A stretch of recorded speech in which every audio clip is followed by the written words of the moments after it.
আসসালামু আলাইকুম। আজকে আমাদের শ্বসন ও শ্বাসক্রিয়া চ্যাপ্টারের 10 নম্বর এপিসোড শ্বসন জটিলতা। তো এগুলো নিয়ে আমরা ইনশাল্লাহ কী ধরনের জটিলতা বা কী ধরনের রোগ হতে পারে ইত্যাদি ইত্যাদি এগুলো আমরা ইনশাল্লাহ দেখব ক্লাসে। তো আমরা সরাসরি ক্লাসে চলে যাই। বিসমিল্লাহির রহমানির রহিম। তো প্রথম হচ্ছে ব্রঙ্কাইটিস।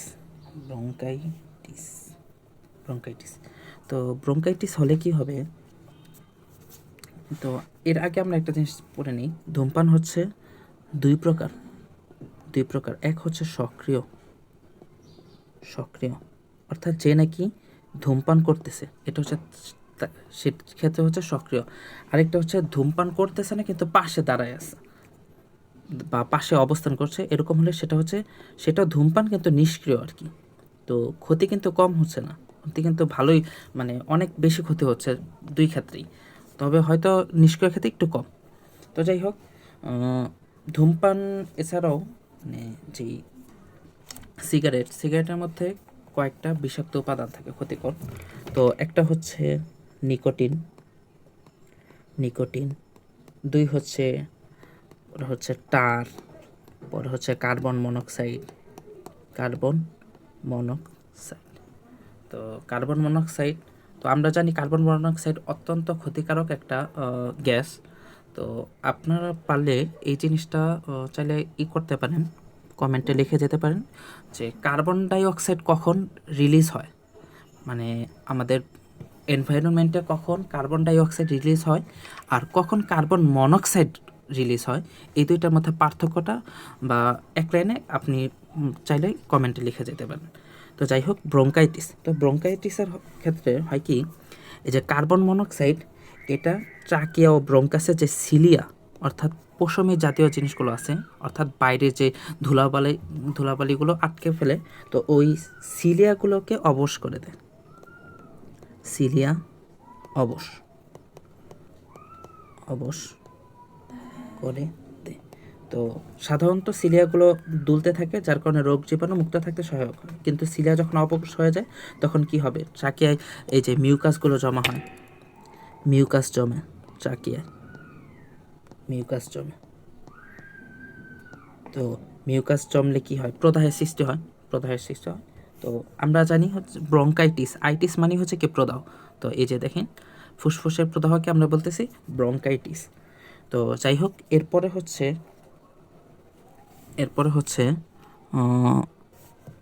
এমফাইসেমা। এটা হচ্ছে এমফাইসেমা।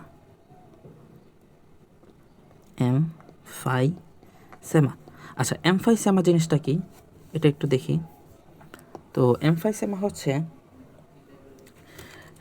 অ্যালভিওলাসের প্রাচীরে দেখা যাবে যে ক্ষতি সাধন হয়। তো অ্যালভিওলাস আয়তনে বেড়ে যায়, দেখতেছি আয়তনে কি বেড়ে যাচ্ছে না, এটা নর্মাল। এটা হচ্ছে দেখেন অ্যালভিওলাসের প্রাচীরটা, এটা কি আয়তনে বেড়ে যাচ্ছে। অ্যালভিওলাসের প্রাচীর, অ্যালভিওলাসের আয়তন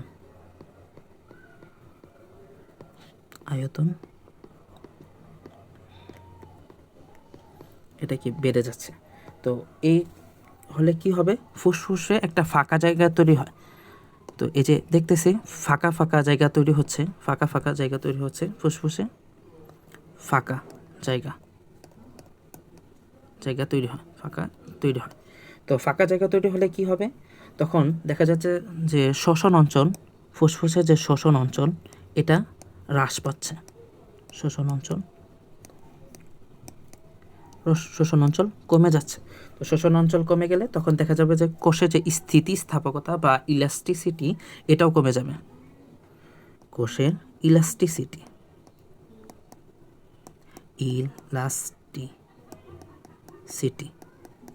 এটাও কমে যাচ্ছে। তো কমে যাওয়ার কারণে শ্বাস প্রশ্বাসে গুরুতর সমস্যার সৃষ্টি হয়। তো তো আজান শেষ হলো, তো আবার ফিরে আসলাম। তো আমরা পড়তেছিলাম হচ্ছে এমফাইসেমা শেষ হলো। এমফাইসেমা বললাম কি অ্যালভিওলাসের আয়তন বেড়ে যাবে। তো এটার কারণে দেখা যাবে হচ্ছে ফুসফুসে একটা ফাঁকা জায়গা তৈরি হবে, আর যার কারণে শ্বসন অঞ্চল কমে যাবে, কোষে ইলাস্টিসিটি কমে যাবে। আচ্ছা, এরপরে হচ্ছে প্লিউরিসি। তো প্লিউরিসির ক্ষেত্রে দেখা যাচ্ছে যে এটা হচ্ছে প্লিউরিসি। তো এই প্লিউরিসি আর এটা হচ্ছে নর্মাল। তো এই জায়গায় দেখা যাচ্ছে যে এখানে পুজের তৈরি হচ্ছে। তো আমরা পড়তেছিলাম প্লিউরিসি। তো আমরা জানি ফুসফুসের আবরণকে বলতেছি আমরা হচ্ছে প্লুরা। তো আপনার কাছে আমার প্রশ্ন থাকবে যে হার্টের কাভারিং বা আবরণকে কি বলে। তো যাই হোক, এটা কমেন্টে লিখে রাখবেন, তো আমি ইনশাল্লাহ উত্তর দিব। তো যাই হোক, প্লিউরিসিস এর ক্ষেত্রে কি হবে, এই যে প্লুরার পর্দাটা, এটা আয়তনটা বেড়ে যাবে। প্লুরাতে প্রদাহের সৃষ্টি হয়, এর ফলে প্লুরা মোটা হয়ে যায়। এই যে প্লুরাটা মোটা হয়ে যাইতেছে, এই যে মোটা হয়ে যাইতেছে, দেখতেছে মোটা হয়ে যাইতেছে। তো এই যে এটা কিন্তু মোটা হয়ে যাইতেছে। মোটা হয়ে যাওয়ার কারণে দেখা যাইতেছে প্লুরাল স্পেস যেটা আছে ওইটা কিন্তু কমে যাচ্ছে। কমে যাওয়ার কারণে দেখা যাবে যে শ্বাস প্রশ্বাসে বিঘ্ন ঘটবে। তো যাই হোক, আবার এখানে পুজের সৃষ্টি হয়। আচ্ছা, আরেকটা হচ্ছে পালমোনারি ফাইব্রোসিস। তো পালমোনারি ফাইব্রোসিসের ক্ষেত্রে দেখা যাবে প্রাচীরগুলো, ধূমপানের ফলে প্রাচীরগুলো পুরু হয়ে যাবে। এই যে ধূমপানের ফলে প্রাচীরগুলো মোটা হয়ে যেতেছে। তো মোটা হয়ে যাওয়ার কারণে শ্বাস প্রশ্বাসে ব্যাঘাত ঘটবে।